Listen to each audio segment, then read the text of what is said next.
Oh, the silence. Okay. A little bit thoughtful there from the BaldMan. Alright, here we are. The plan was to go for kingfish, yes. But the bait grounds were full of like toadfish and stuff, so I couldn't get any good liveys. So I pulled the pin on that. Not worth going out to one of the offshore reefs with no live bait. So here I am. It's not a breath of wind, would have been good out a bit wider. But we're going for some reef fish, hopefully some snapper. We've located a bit of bait fish or something on the sounder. Anyway, it's taken me a while. I've moved to a couple of spots. It's quite tough. I do find it a little bit harder when yeah, here we go, we're getting some bites. I locate the fish when it's really calm like this. It seems like they're on the bite a little bit more when it's a bit more choppier. But anyway, I've located a couple of fish here.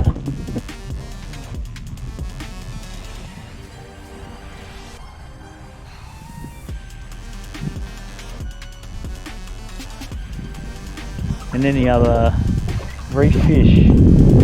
In a sec.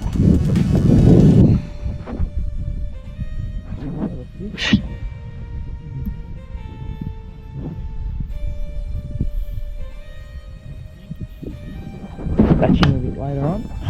It's good to bleed the moe.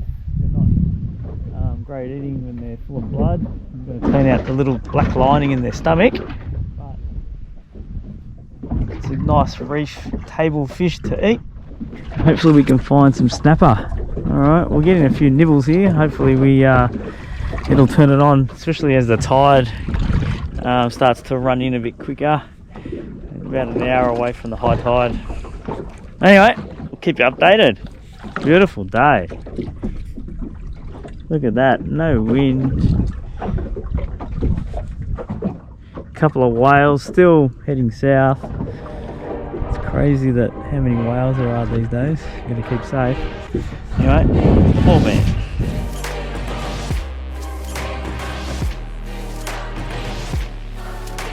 We got one. I'm hoping it's snapper, but I reckon, seeing as I got one moe already, I think we're on to another moe.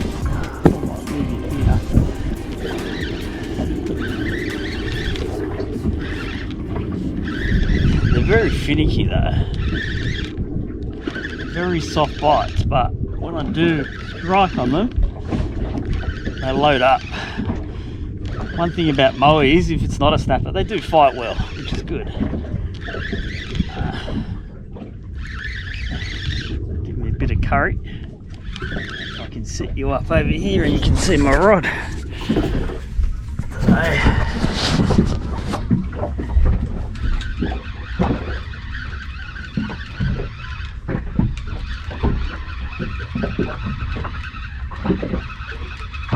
Sure you can see me there, but give him a bit of a fight. It's a good thing, like I said about the moes, they give you a good fight, a bit of a scrap. Sort of fight a little bit like a snapper.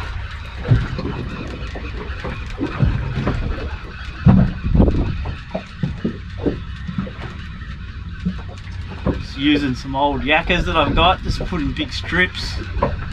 Keep away from the, yeah, it's a moe. Keeping away from the pickers. There we go, another healthy moe. Lips.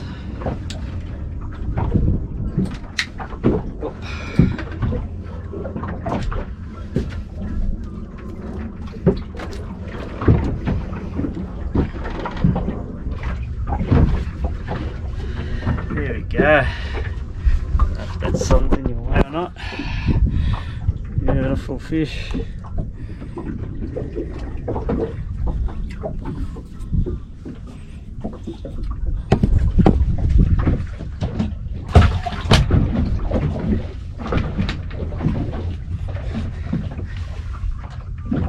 Alrighty, so just a simple rig today actually. Only using one hook. And there's the skin left of the yakkers that I've been using. Just one hook, quite a big sinker, because I think that warm current starting to come down. Even this morning it was 19.2 and now it's saying 19.5, so getting a bit of weight to make sure I get the sinker down. It's not the biggest hook in the world. You've seen what some of the snapper do to them. Sometimes I get a bit worried about whether they'll bite it off, but there's your bait. No longer bait. And simple fishing, that's all it is. Little paternoster, swivel, sinker, one hook. All right, let's do it again. Also, just to sort of say, it's not like they're spread out. I'm just trying to find little patches of my sounder, and haven't actually to drive back over it again and drop it. And as soon as I go over it, sort of 100 meters past where I'm finding them, drop down, and within 30 seconds or so I'm starting to get bites. If I don't get bites, I'm obviously not drifting in the same area. All right, let's stop talking and let's try again another one. We're on again. The bites are so small. It's weird. Like normally I wouldn't even strike, thinking that they're just little pickers, but these, I think it's probably another moe. It's weird how timid the bite is. I'm hoping it's a snapper. You're not a snapper too if it is. But yeah, they're so timid, and then I'm actually striking, and then the rod's loading up. So quite strange. I don't know if it's the water temperature or just the time of the year. But normally the moes, they hit it hard. If it's a moe, you know it's a moe, because they smash the bait. Anyway, let's see what we got.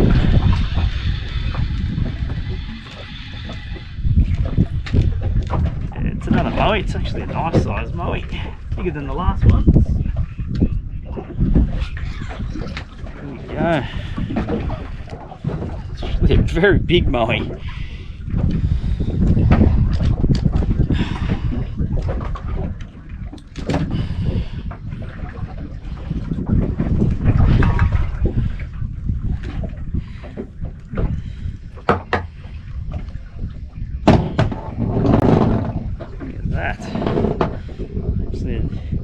I reckon he's pushing 50.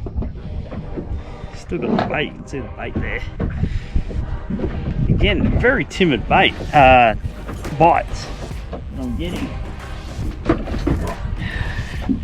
But once you load up,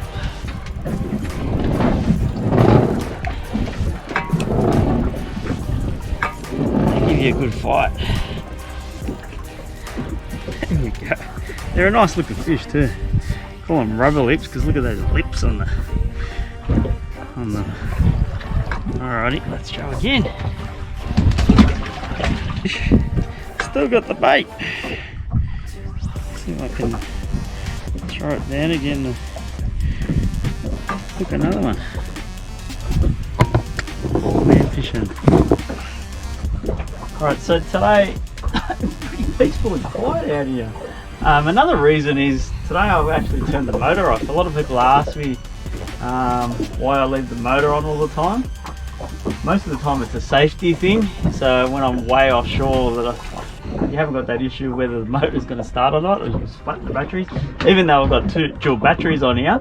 But today I thought let's just test to see. I did all the electronics on the boat a couple of months ago now, and I'm a bit more confident about what's going on with my boat, you know where everything is and fuses and so on. So the peace and tranquility of not having a motor on, actually, you don't realise that it's so quiet today. There's no wind, just a little bit of a rolling, what would you say, about a metre of swell, but just not having any sound. I was playing some tunes before, it's so cool, and then and to catch a couple of fish. So it's kind of cool to hear the nothing, basically. You got the coastline over there. I'm looking over at, I don't know, Manly over there, north. What have we got north there? Out that way we got Palm Beach. So when you're out wide, you can actually see everything, and it's nice and peaceful. Anyway, me babbling. The reason why I wanted to talk about this part is I've actually got the motor off today and I've had no issues. Normally I've got some beeping going on saying that it's low voltage and so on, and that all was the wiring I had previously. A lot of corrosion, a few connections were a bit crap, causing me some dramas, but now I've got confidence in the electronics. BaldMan Fishing. Alright, so basically all I'm doing with my GPS, I got my fingers over the top of the GPS mark, because the last thing I want is everyone thinking, oh, that's the spot. Now I've searched these areas for years, and the last thing I want is everyone coming to my spot. So anyway, every time I come here, the fish are never in the same spot anyway, so basically I've got some spots, and then I look, I use the sounders, and I've got better at my sounder reading to see what to look for certain fish, and once I find what I'm looking for, what looks like could be snapper or mowies or some type of reef fish or kingfish, I have a go. If you don't find anything, you move on. Anyway, so all I do is I'm following the track of where I've been just drifting, and once the bite sort of slows down, I'll move back up again. So that's what I'm doing right now, just following it. So it's important to use your electronics, get used to how they work and so on. Now I use both of these. This one here, and one on the left, the Lowrance, I use more for the GPS side of things. I'm using this Bruno a lot more when I'm actually on the fishing spots.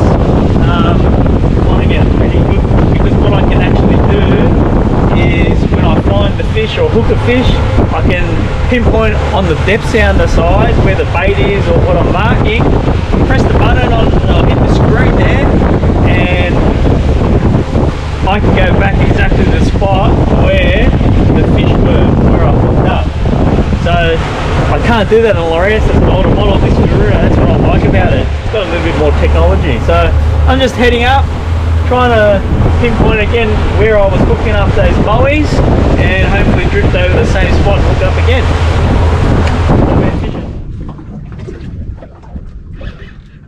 Right, we're on again. This one feels even better. Hopefully it's a snapper actually.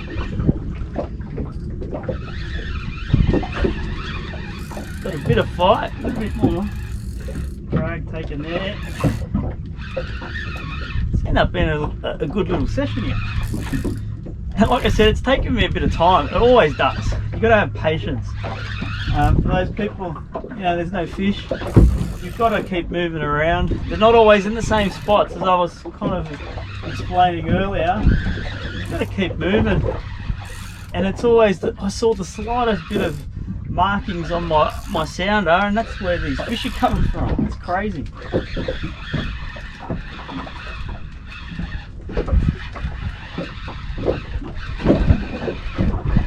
It's another mower. It's a good fight. It's another good size one.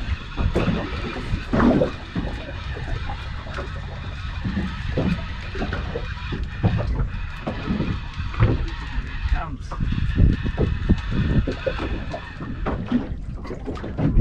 It's another nice size mower.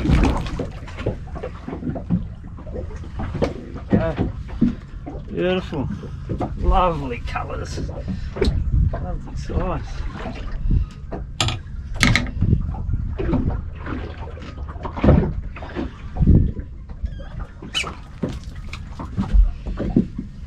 Gotta just be careful, the fins, their fins quite spiky.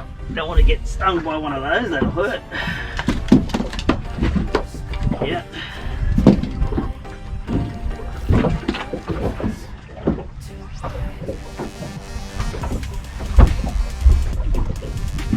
There we go, beautiful fish. There we go.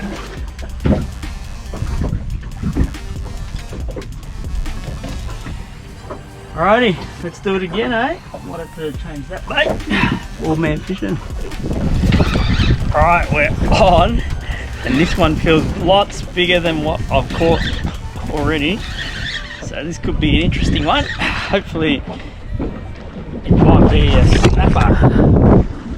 I'll put him there if you can see me. So the breeze is starting to come up a little bit, so it's making it harder to keep the baits down. So you've got to keep a hold of the rod and sort of just let a little bit of line out to make sure it stays down. But anyway, persevering. When I say a bit of wind, maybe about 10, maybe push it 15. It is supposed to come to about 20 a bit later, but I'm going to be heading back that way. So that's how I fish basically. Go where the weather's going to come from and come back with it.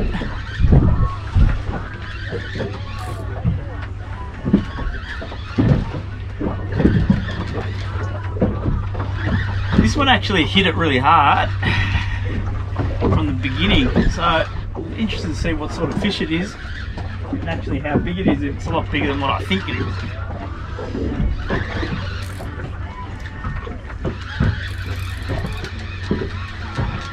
Seems to be coming up a lot easier, but sometimes then they'll play up when they get to the boat.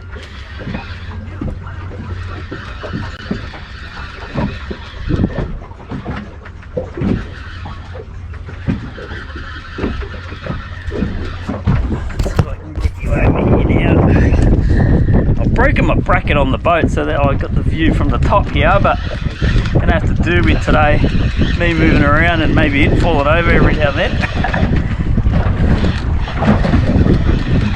I wasn't anticipating this bite. I was actually just doing one more drift and then this guy just crash tackled it. So whether I've got him on the side maybe, it's because of where I've hooked him.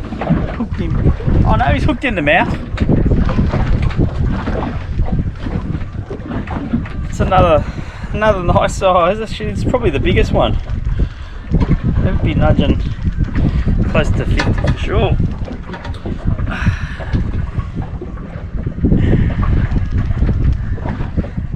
Look at that. I'll get the hooks out of him. Trying to stab me.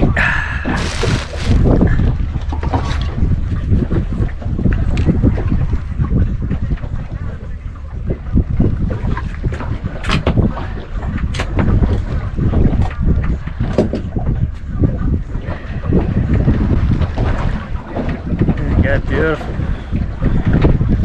Measure him just to see. He's nudging over 48. Close to 50. Nice fish. Hey, like I said, he actually hit the bait really hard. I'm hoping it could have been a snapper. Anyway, these mowies are fighting hard. BaldMan Fishing. Well, that's another episode of BaldMan Fishing. Bit of reef fishing. Mowies were on today. Couldn't locate any snapper, but the mowies fight just as hard, which is good for me. I like a fighting fish. It's not kingfish, so it's good to find a few. Bit of a feed, bled them, ready to go, put them on ice. Beautiful. A few happy people out there that'll get a bit of a fresh feed. But anyway, hopefully you got a bit of an insight how I reef fish. Again, using the electronics. I've got some marks, but even though I've got the marks, you still got to find them. You know, it took a little bit of time to find the fish today. Once I found some markings, and they weren't, you know, clearly markings that I'd normally stop at, but I thought, oh, anyway, have a go, and then that's where I found the majority of the fish. And the bites even were sort of very timid. Normally the mowies in particular, they sort of normally smash the baits. Today they were sort of tentative bites and I actually had to strike them. So anyway, every day is a different day. That's what fishing's like. It's called fishing, not catching. But still got to feed, bit of fun. That nor'easter kicked in at about 11:30, made it hard. Was trying to fish up to the high tide, but it's become a little bit uncomfortable. Can't get the baits down to where you want to, and if you're not doing that, you're not going to get any bites. So anyway, that's another episode, and we'll see you again on BaldMan Fishing again. Hopefully it'll be chasing kingfish.